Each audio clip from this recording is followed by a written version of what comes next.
Serangan udara Israel telah menewaskan lebih dari 50 orang di kamp pengungsi Gaza. Sejarah akan mencatat pada Selasa 31 Oktober 2023 sebagai salah satu lini masa pembantaian warga Gaza oleh Israel. Sepanjang hari pesawat-pesawat tempur Israel meluluh lantakan pengungsian Jabalia di utara Gaza, membunuh dan melukai sedikitnya 400 orang.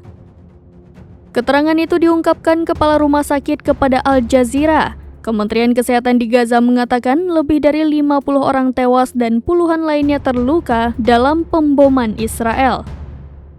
Sementara 150 orang lainnya terluka dalam serangan udara Israel di kamp pengungsi Jabalia di Gaza Utara.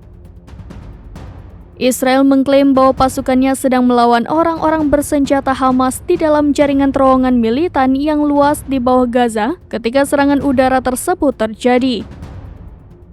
Israel mengklaim pasukannya sedang melawan militan bersenjata Hamas. Serangan tersebut di dalam jaringan terowongan militan yang luas di bawah Gaza ketika serangan udara tersebut terjadi.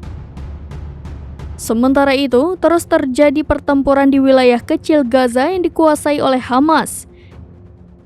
Di sisi lain, Perdana Menteri Israel Benjamin Netanyahu menolak seruan internasional untuk memberhentikan pertempuran tersebut. Dalam cuplikan adegan setelah serangan di Jabalia, warga terlihat berdiri di sekitar kawah besar dan tumpukan puing ketika tim penyelamat berusaha mencari korban yang selamat di bawah bangunan yang runtuh.